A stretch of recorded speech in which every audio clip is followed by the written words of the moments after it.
Vamos abrir as nossas Bíblias, primeiro livro de Crônicas, para lermos o capítulo 1, verso 1. Primeiro livro de Crônicas, capítulo 1, verso 1. Diz assim a palavra do Senhor: Adão 7 Enos. Oremos. Senhor, eis a tua palavra aberta. E se lemos com fé, rogamos então que o Espírito Santo agora aplique ao nosso coração esta palavra santa, para edificação, para consolo do teu povo, pois esta é a tua palavra e cremos nisto. É o que rogamos em o nome de Cristo Jesus. Amém. Adão 7 Enos. Nós estamos hoje dando início a uma nova série de sermões com o título geral: Uma História para o Povo de Deus, 1 Crônicas. Nós vamos estar um tempo no primeiro livro de Crônicas e no segundo livro de Crônicas, meditando nesses dois livros, para ouvir a voz do nosso bom Deus nele. O livro ele possui 29 capítulos e 942 versos. O livro de Crônicas é uma das partes da Escritura mais negligenciada. Muitos estudantes da Bíblia acham a sua história complexa e estranha e aceitam que é irrelevante para a vida contemporânea e fica sendo então, portanto, um livro esquecido. O cronista, ele registra a história do povo de Deus com um foco especial na figura do rei Davi. O público-alvo original era o povo judeu depois do exílio. No cânon hebraico, o livro de Crônicas é apresentado como somente um volume e não 2 volumes, como nós possuímos na nossa Bíblia em língua portuguesa. Ele é apresentado então como esse volume único e está situado no final dos escritos, compondo, portanto, a última obra da Bíblia hebraica junto com Esdras e Neemias. Há uma outra linha que acredita que Crônicas, Esdras e Neemias fossem um único livro. Nós sabemos que Esdras e Neemias são um único livro, 1 e 2 Crônicas, um único livro. Esses dois livros, Esdras, Neemias e 1 e 2 Crônicas, são os dois últimos livros do Antigo Testamento. Ali se encerra a história do Antigo Testamento, inicia-se então, depois de 400 anos, o chamado período interbíblico, a história do Novo Testamento. Apesar de a posição dele não ser essa na Bíblia em língua portuguesa, ela não está em ordem cronológica. Devemos nos lembrar disso. Então, esses são os dois últimos livros que encerram ali o período pós-exílio, que grande parte dos profetas do Antigo Testamento estarão tratando. O nome hebraico de Crônicas é os Atos dos Dias. No texto hebraico, os primeiros termos que aparecem no livro dão nome ao livro. Então, este é o nome em hebraico. Jerônimo disse que os livros de Samuel e Reis continham a crônica de toda a história sagrada. O costume então de chamar esses livros de crônicas deriva dessa declaração de Jerônimo. Então, a partir daí, o livro passou a ser denominado de Crônicas, dando então origem ao nome que nós temos aí em língua portuguesa. O livro ele é uma compilação de histórias. Assim são registradas a história de Israel desde Adão até o início da monarquia e mostra o interesse especial de Deus pelo seu povo escolhido, Israel. Davi é o governante especial retratado neste livro. O rei a quem de fato Deus concedeu a promessa da aliança de um reino eterno. Mas à frente nós vamos entrar então na vida de Davi e vamos entender um pouquinho mais como Davi tipificava o reinado de Cristo e a própria pessoa de Cristo. O templo também é uma figura central na fala do cronista. Então, além do registro histórico da vida do povo de Israel desde Adão até o período da monarquia, ele também narra em especial a vida do rei Davi e também se centra no templo. O templo também tem uma tipificação muito especial e o cronista vai tratar acerca deste assunto. As ações dos governantes e de cidadãos comuns possuem importância e consequências espirituais inevitáveis. Então nós vamos ver também durante todo o livro que os governantes e o povo de Israel, quando agem de forma pecaminosa, isso traz consequências espirituais na vida de todo o povo de Deus. Para começarmos então a tratar da genealogia, que onde nós vamos deter, ela vai até o capítulo 9 do livro de Crônicas. Nós não podemos tratar exaustivamente da genealogia, mas nós vamos pegar alguns pontos principais. E começamos aí com o verso 1, Adão, Sete e Enos. Temos então que começar do início. E é redundante, mas é importante entendermos isso, começando do início. Temos a tendência de nos esquecer de onde viemos. Israel foi levado para o cativeiro por causa do pecado. Lá no cativeiro foram praticamente dizimados como nação. E eles começaram a questionar se Deus os tinha escolhido como povo especial.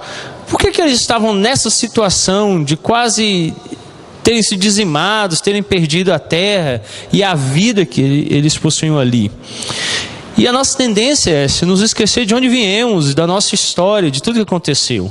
E o cronista então começa resgatando essa história, lembrando Israel de onde eles vieram, quem eles são e qual é o propósito na vida deles. Então, nossas raízes, por assim dizer, precisam ser resgatadas. Na cultura de Israel e de todo o Antigo Oriente Próximo, não ter um filho homem era algo terrível, pois o seu nome morreria ali. Isso ainda é comum até hoje. Os filhos homens é que dão sobrenome às esposas e à família.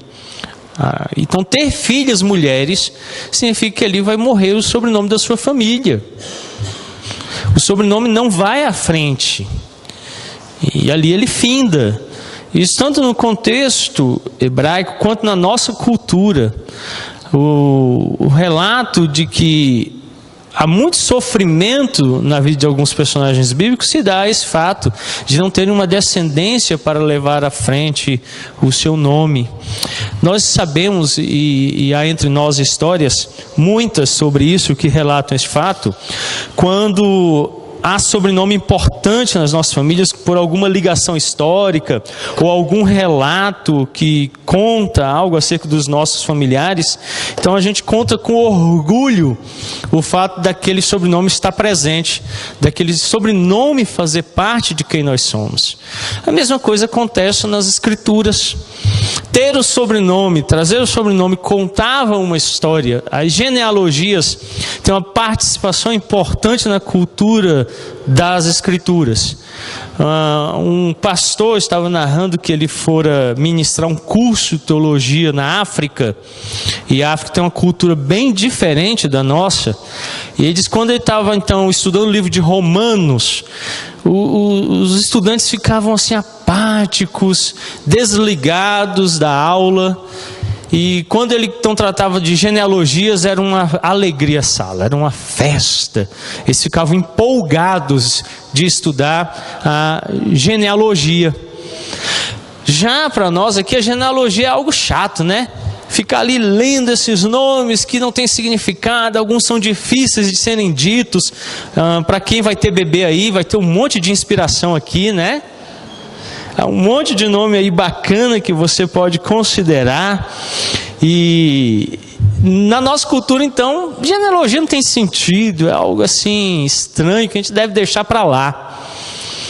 Mas elas têm importância e precisamos resgatar o valor, o lugar das genealogias bíblicas, porque cremos na doutrina presbiteriana que Deus registrou pelo Espírito Santo, usando homens santos que Ele separou, a palavra dEle. E as genealogias são a palavra de Deus.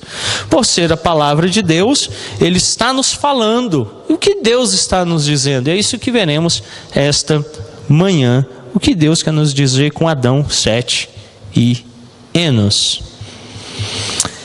Bom, isso é verdade até hoje. Ter somente filhas significa que seu sobrenome irá desaparecer nas próximas gerações.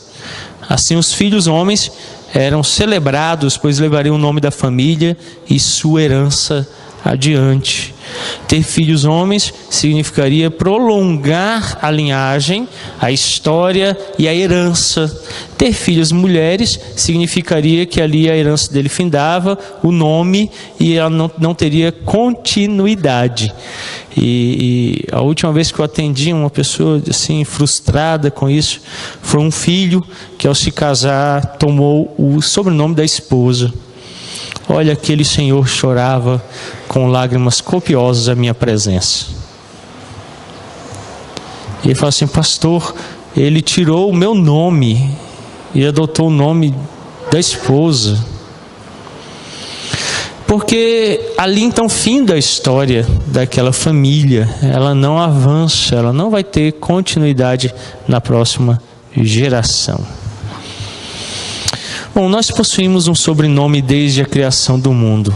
É o sobrenome pecado, que herdamos de Adão e Eva, nossos ancestrais. Abra sua Bíblia lá em Lucas, capítulo 3, para lermos o verso 38. Nós temos a partir do verso 23 a genealogia de Jesus, que também é apresentada em Mateus 1, de 1 a 16.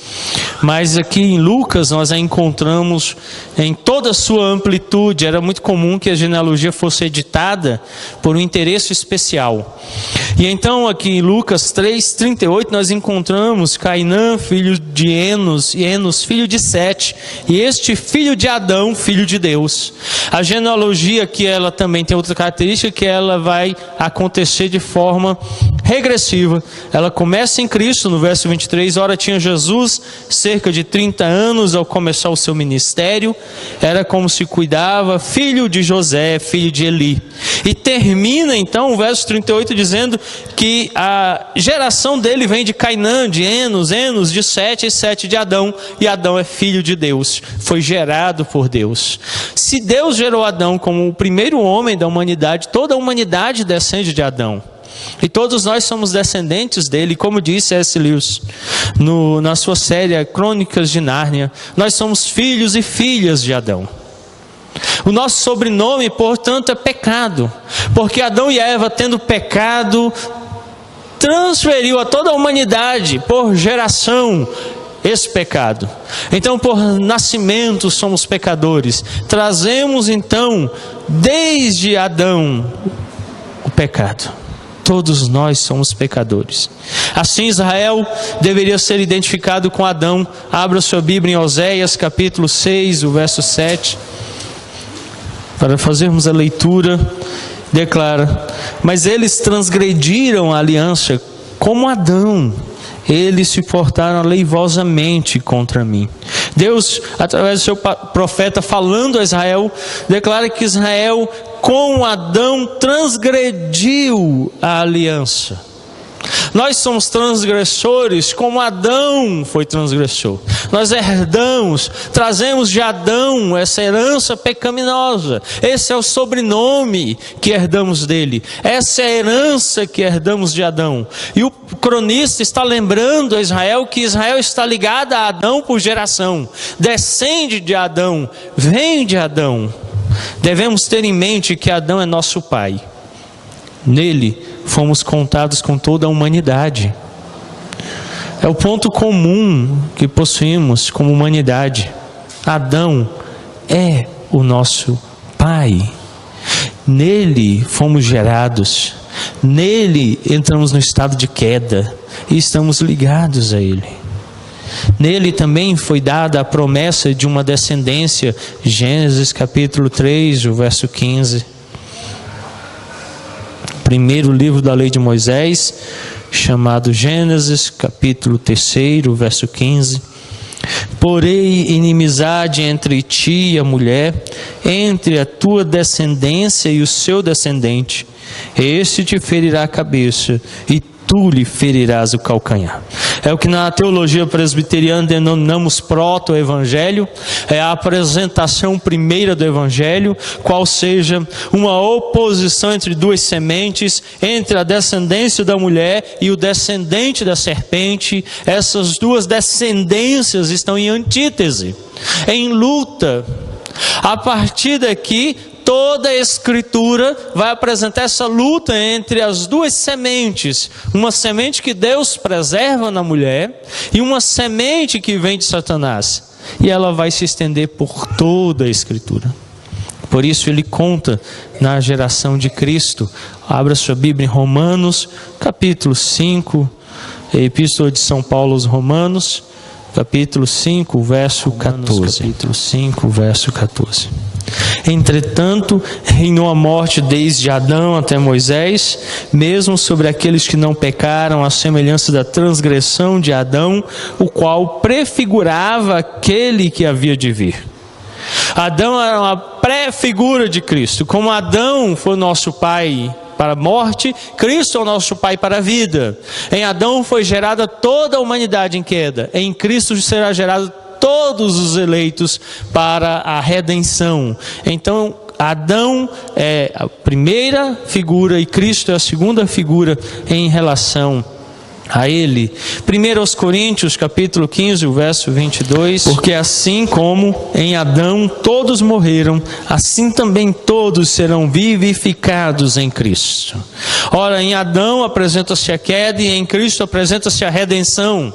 Duas antíteses, duas oposições. Um é gerada a semente daqueles que foram condenados. Em Cristo é gerada a semente daqueles que são salvos. Os israelitas deveriam reconhecer que estavam ligados a Adão e aguardando o descendente, Cristo, o novo Adão. As duas sementes, portanto, em oposição. Os israelitas tinham que ver que estavam ligados a Adão por geração e que aguardavam a vinda do novo Adão, Cristo, e nele seriam redimidos. A importância então da genealogia é que ela nos apresenta essa ideia.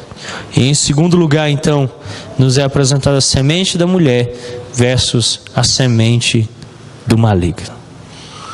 Desde que Adão e Eva caíram, há duas sementes em oposição. Gênesis 3,15 nos fala disso. Adão e Eva geraram dois filhos. O primeiro foi Caim. Abra lá o primeiro livro da lei de Moisés, chamado Gênesis, o capítulo 4, o verso 1. Gênesis 4, verso 1. Coabitou o homem com Eva, sua mulher. Esta concebeu, deu à luz a Caim. Então disse: adquiri um varão com o auxílio do Senhor.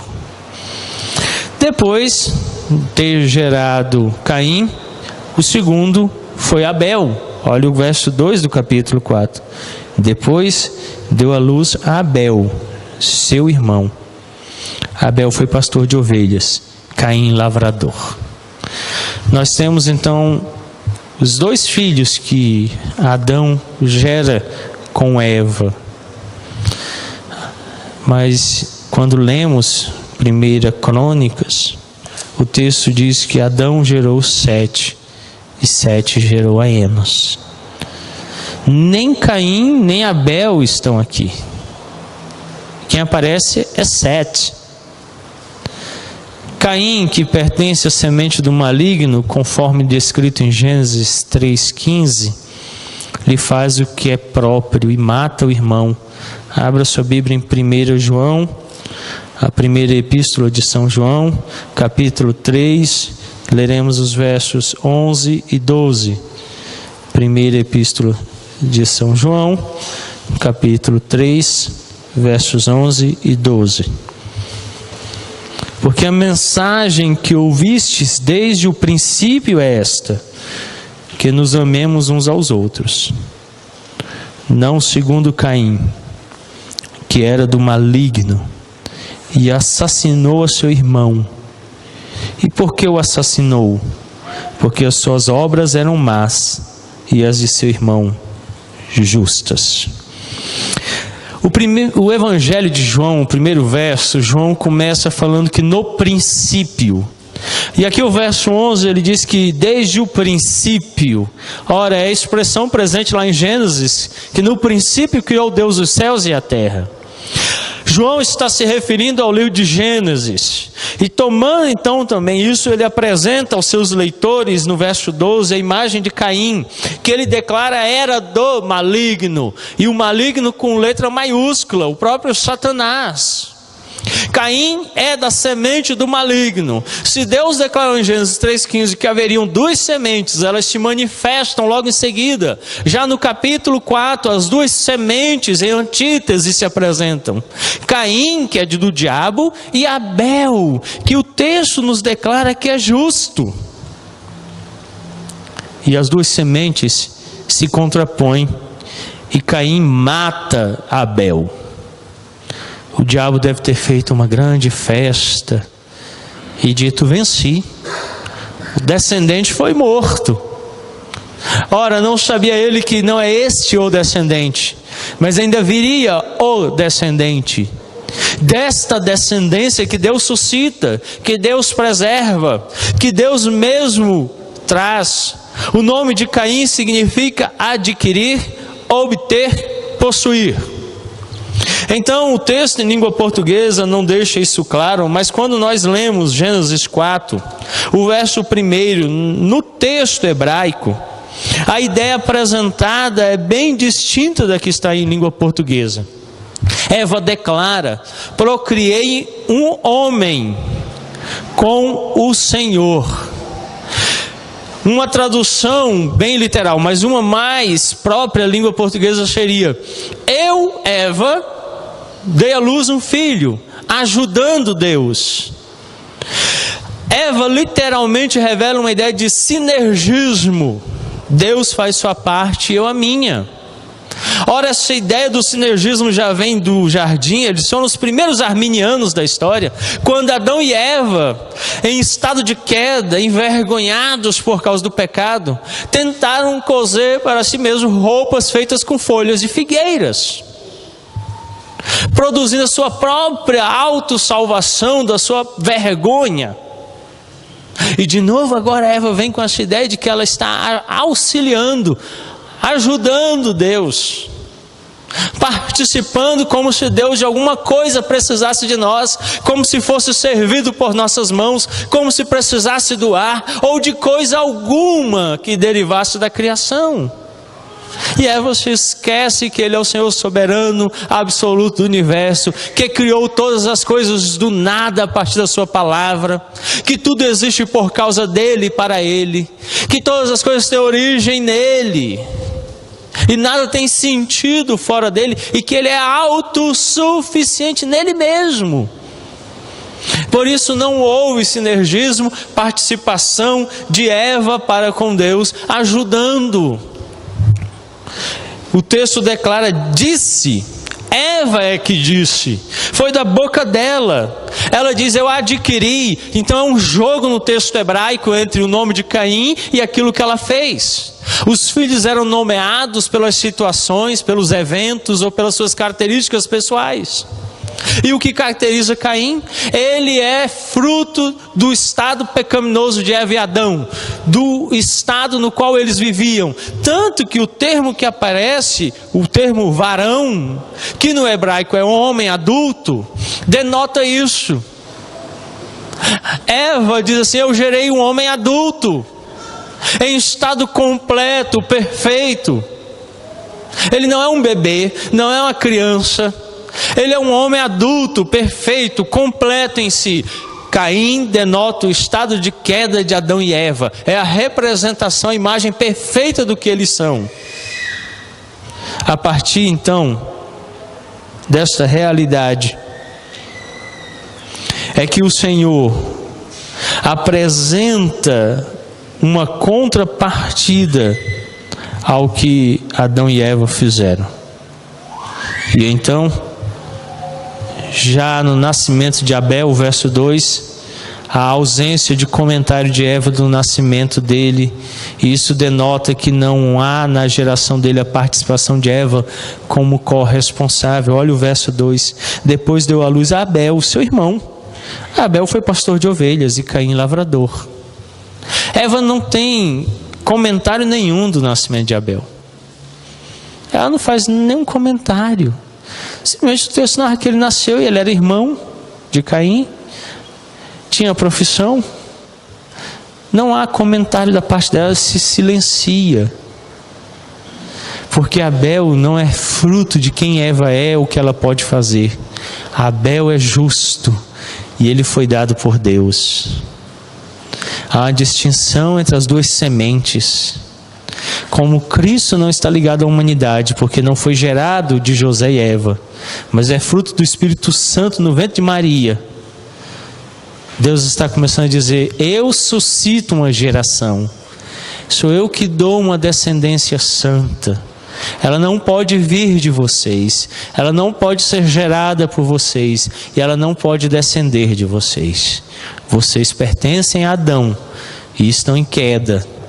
Eu darei uma descendência santa. Em Gênesis 4, 25, então, nasce Sete. O nome significa concedeu. E expressa então assim a fé que Eva colocou agora em Deus de conceder-lhe uma geração. Acompanhe comigo Gênesis 4, 25. Tornou Adão a coabitar com sua mulher. Ela deu à luz um filho, a quem pôs o nome de Sete, porque disse ela: Deus me concedeu outro descendente em lugar de Abel, que Caim matou. Como Abel foi morto e ele era da semente do bem, o justo, Deus então agora concede outro. A semente não finda, o diabo não pode matá-la. Quando ele matou o Cristo, ele teve uma surpresa: ao terceiro dia ele ressuscitou. Então agora o texto declara de forma diferente. Ela mesmo diz, e olha o que ela diz, olha que declaração redentora: Deus me concedeu outro descendente em lugar de Abel, que Caim matou. Daí o nome dele ser, então, concedeu. Ele foi cedido por Deus, foi dado por Deus. Eva agora reconhece isso. Quem me deu foi Deus. Eu só dei a luz. Olha o que diz o verso 25. Coabitou com sua mulher, ela deu à luz um filho. Mas não é mais ela que gerou. Ela não é mais coautora. Ela está dizendo assim: Deus me deu. É Deus que está dando uma descendência. Deus que suscita. Deus a mantém. Os israelitas deveriam entender isso. Apesar da oposição do diabo em ter destruído grande parte da nação de Israel no exílio, Deus suscita uma geração santa. Ele a preserva, Ele levanta, é Ele que concede essa descendência. Deus é que dá ao seu povo uma geração. O verso 1 do capítulo 5 de Gênesis declara assim: este é o livro da genealogia de Adão. No dia em que Deus criou o homem, a semelhança de Deus o fez.